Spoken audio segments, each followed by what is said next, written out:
5 simple moves to crack any interviews. നമ്മൾ ഇൻ്റർവ്യൂസിന് കയറുമ്പോഴത്തേക്കും സ്ഥിരമായിട്ട് ചോദിക്കുന്ന കുറച്ച് ക്വസ്റ്റ്യൻസ് ഉണ്ട്. Short questions like introduce yourself, എന്തുകൊണ്ട് നിങ്ങളെ ഹയർ ചെയ്യണം, നിങ്ങളുടെ സാലറി എക്സ്പെക്റ്റേഷൻ എന്താണ്, what can we expect from you, what can you bring to the table. So ഇങ്ങനെയുള്ള ക്വസ്റ്റ്യൻസ് ഒന്ന് പ്രിപ്പയർഡ് ആവുകയാണെങ്കിൽ ഷുവറായിട്ട് ചോദിക്കുന്ന ക്വസ്റ്റ്യൻസ് ആണ്. So you can do well when the question. Number 2, research about the company തറലി.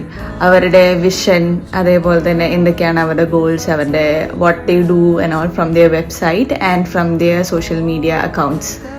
Number 3, പലപ്പോഴും നമ്മൾ വിട്ടുപോകുന്നൊരു കാര്യമാണ് showing desperation to get the job. See it is an interaction.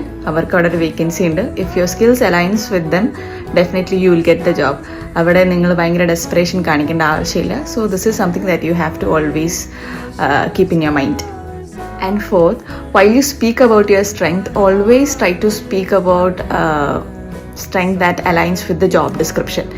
അപ്പോൾ നിങ്ങൾ കുറച്ചും കൂടെ ആ ഒരു പ്രൊഫൈലിൻ്റെ ക്ലോസർ ആയിട്ട് വരും. അതുകൊണ്ട് തന്നെ നിങ്ങളൊരു ജോലി അപേക്ഷിച്ച് അല്ലെങ്കിൽ ഇൻ്റർവ്യൂവിന് പോകുമ്പോഴത്തേക്കും ആ ഒരു ജോബ് റെസ്പോൺസിബിലിറ്റീസ് എന്താണെന്നുള്ളത് പ്രോപ്പറായിട്ട് റീഡ് ചെയ്യാം.